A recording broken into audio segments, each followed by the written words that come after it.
beautiful souls, welcome to today's soul chat. So today we're talking about detachment, attachments, and what it all means in spirituality. So last week I did a whole video on manifestation, and I talked about when you can actually embody the energy that you are calling in for whatever it is you're manifesting and surrender and detach from the outcome of how it's going to come in.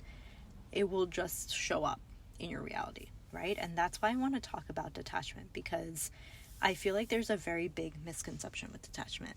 A lot of people think that detachment means that you don't have a connection, especially when we say like detach from relationships or detach or don't have attachments to relationships. A lot of people think that that means that there's no emotion involved, that there's no connection. That's not true. You still have love, you still have connection. You just don't have any expectations, and you also don't have any expectations of the outcome of a certain situation, right? So when we talk about detachment, what it really means in spirituality is that you have certainty and trust in the creator, in the universe, that however things are going to unfold, they're going to unfold for the best outcome for you. In order for us to understand detachment, we first have to understand attachments, and why in spirituality we talk about the toxic traits of attachments, right? So being attached to something is okay as long as that thing isn't controlling your life. So let's just say you have this very heavy attachment, let's say to your kids, right? You're wishing to control every outcome of their life. You're very attached to them, that if they say something to you, it like completely throws your life in a different place. Like you're just not well. And this type of attachment, this type of bond, this type of like tie that we do is not healthy for us, and it's not healthy for the other person, in this example, our kids. And even with attachments with things, right, it starts to become obsessive. It starts to become an addiction. And when anything is out of balance, it is not in its natural state.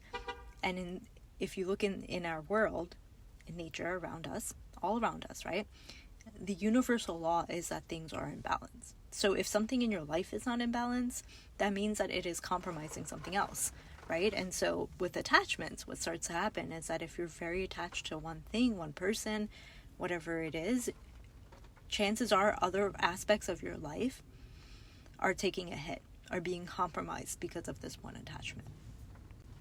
And then what starts to happen is that we start to do things for this attachment that is out of our, that is misaligned with us, I'll say it this way, that is not in alignment with our soul, right? So we start to do things, maybe we people please, maybe we do compromises or sacrifices, and when things don't work out the way that we are wishing, or the way that we think the outcome should be, then we start to blame. And then we start to take a step back, like, why did I do that? Why did I have that attachment, right? And we need to go through this. So this is the other aspect that I just want to just point here. We need to go through attachments to understand the importance of detachment. You can't have detachment without understanding what attachments is, right? It's like the duality, like you can't have light without dark. And so in this situation, of attachments and detachments, we all in life will go through certain bonds, certain attachments, certain relationships, certain things that we are just very, very, very attached to. And like when it's taken away from us, it breaks us. It completely breaks us. But it's breaking us to teach us the lesson of detachment, teaching us the lesson of letting go.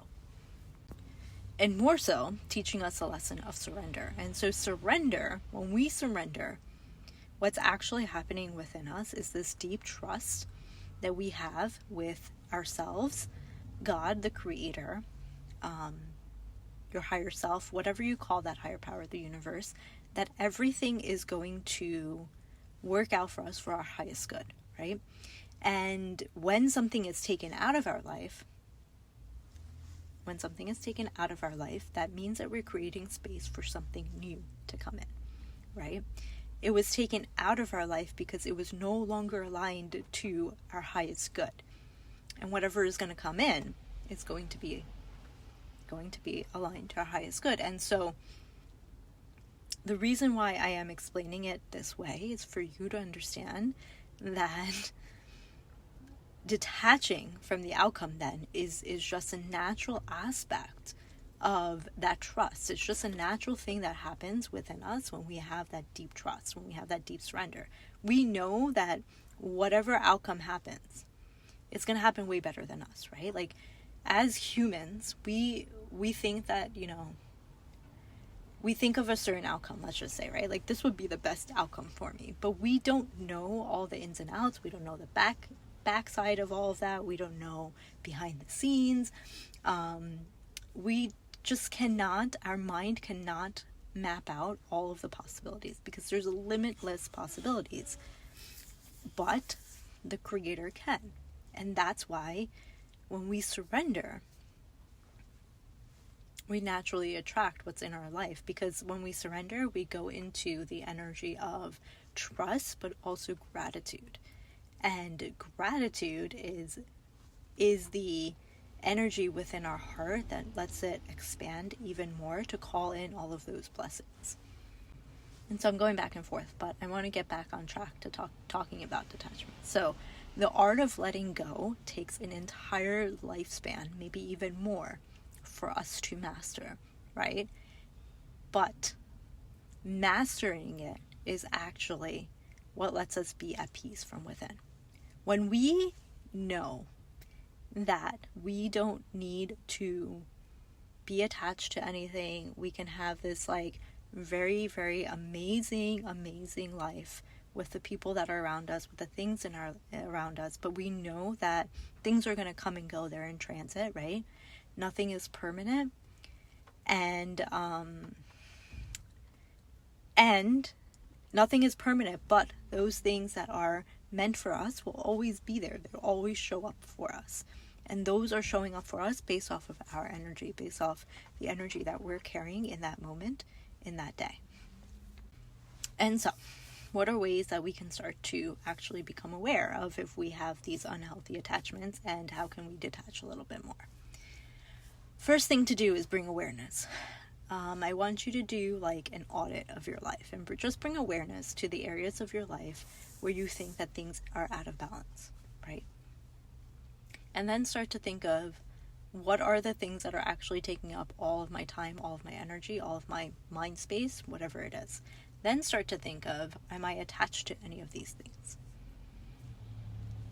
Do I have a toxic trait of attachment to these things? And when I say toxic trait of attachment or toxic attachment, that means that you're like obsessed. You're like obsessed about something. And if it doesn't go your way, it makes you very upset from inside, and it like completely throws you off. We all have these attachments, by the way. Some of them we don't even know. Some of them are like addictions, like an attachment to your phone, or an attachment to social media, or an attachment to the TV, or like attachment to your car, whatever it is. Like, it could be something very, very small, maybe even like an attachment to your kitchen. My mom used to have this. I think she still does, but like, she was so territorial, and I love my mom, guys, but she's so territorial over the kitchen when I was growing up. Like, she's so territorial over it. And I started to pick that up, where I started to become like that after I got married, and I started to realize that, and I was like, why am I so attached? Like, why do I have this like attachment to like my things in the kitchen? So it's just an example. It could be simple things like that. Like, it doesn't have to be a relationship. It doesn't have to be like it's anything big. It could be, but it doesn't have to be. It could even be an attachment to a home, to a place, where it's like, if you were to be taken out of that environment, it would shatter you. It would completely break you, right? It's important for us to realize that, to understand that, and bring that awareness, because those things that break us, that bring us to that breaking point, are actually those things that are going to give us the best growth. And this is not to say you break up with those things, and it's not to say that you let go of those things, or you just like sell your house or something, right? It's to say that, how can you then build a healthy boundary between yourself and this thing, or this person, or whatever it is, to call your energy back, to call your power back? Because right now what's happening is, if you have a toxic attachment to something, that thing, that person, actually owns your energy, right? And so you want to call it back because you're sovereign. And in order for you to be at your best, highest possible potential, you need to have all of your energy to yourself. It does not belong to anything or anybody else. You need to call it back. And so that's the next exercise. After you understand what the toxic attachments are, call your power back, call your energy back to yourself, and detach from these things, energetically detach from these things. And once you're able to do that, then bring awareness, because it's going to take time. Like, just because you call your energy back doesn't mean like these things are just going to disappear, right? You're going to notice a habit or a pattern of like, maybe there's fear involved. Maybe there's this like anxiety of like even thinking about losing something. But once you're able to do that and come into a place of balance over time, you're going to find so much inner peace. And if it's a relationship or a thing, you're going to have such a better relationship, or a better relationship even with a thing. Like, let's just say it's a house, right? Like, you have this attachment to a house. You're going to enjoy your house so much more because you're going to be in gratitude, knowing that you are actually present in this house right now. And even if tomorrow you have to sell it for any reason, or it gets taken away from you, you're not going to have this like sense of like uneasiness inside of you. You might be sad and you might grieve, which is normal. It's all normal. Grieving and being sad about something is absolutely necessary. I'm not saying but that's not part of like the toxic attachment. The toxic attachment is about being very obsessed about something that when it leaves you, you pretty much feel like your life is done.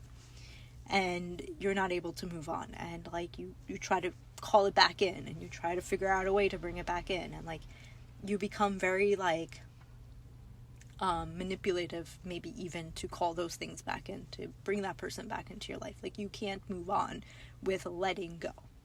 That's what is toxic attachment is. That's what I'm talking about.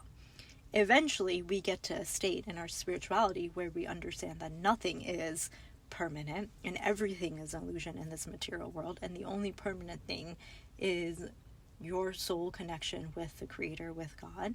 And that is the only permanent thing in this world, in this universe, in this galaxy. And when we get to that state, we have no desire for anything else, right? And so we have no desire to live in this material world. Our soul goes back to the Creator, and maybe if the Creator has another mission for us, which are the souls that are on this earth and that are here to actually serve a purpose of God, the chosen ones, quote unquote, those are those souls. Maybe we come back, but we have no other desire but to follow our path of service to God, right? And so these are like the elevations of the soul, how the soul elevates to pretty much go back to its starting point, which was being connected to the Creator. And so everything that we're learning in life right now, all these lessons, is actually either taking us back to that point of like being completely connected to the Creator, or bringing us the other way and keeping us separated and learning more and more lessons, right? And so it's like that's the choice we have. We can continue, and no choice is good or bad, right? Like it's per whatever you think and whatever place that you are in your journey. So there's no judgment here in terms of that, but it's really your choice, whichever way you decide to go. Whether you decide to go connect further with the Creator, or you decide to go further away from it and just be part of this world and be part of, the cycles of what this human life gives us.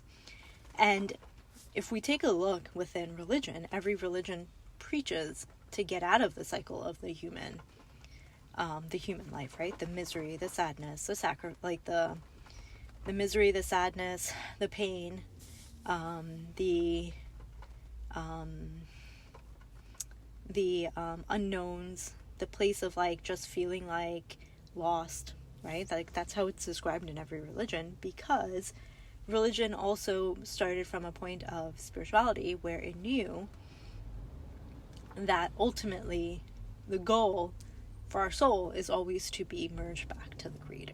And so learning detachment within your spiritual journey will help you bridge that gap to bring your soul back, your soul back and bring you back, right? Bring you back to be connected to the Creator, and only depending on your inner compass and not depending on anything else, not having any sort of attachments to anything else outside of you.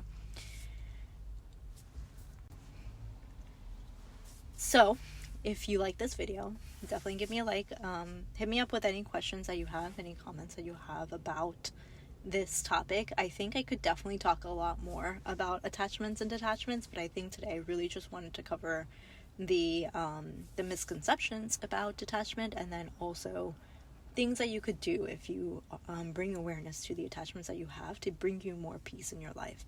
And as parents, it's very natural for us to have an attachment to our kids, to be very obsessed with our kids, because we're with them all the time, and also because we created them, right? But it's also important to know that they have their own life. They came here, their soul came here with its own path. And so our job as parents is to lead them on that path and to guide them on their path and to support them on their path, but not to control the outcomes of their life, to allow them to figure those aspects out, just like we're allowing ourselves to figure that out, because that's how they're going to become stronger and more certain about their connection to God, right? Like, as parents, our job is to just give them those teachings, and that's it. If they choose to do something, that's their free will. Like, if you decide to then go into this whole pattern of like manipulating and like all other things that you decide to do because you're just very fixated on an outcome, that is your actions, that's your karma, and whatever you put into it is what you're going to get back from it. And so before you get into that habit of doing those things, this video is to tell you, and is kind of your warning to say, hey, step back and focus on yourself. Focus on detaching and allow things to unfold, and you will see that like the relationship that you actually have with your children will grow, will prosper, will become more fruitful, will become more deep, because you gave them space to decide whatever it is that they wanted to do and not try to control them or control the outcome, because you're too afraid and you're putting your fears on them. I am going to sign off with that. I love you all so very much. Peace, love, and light. Namaste.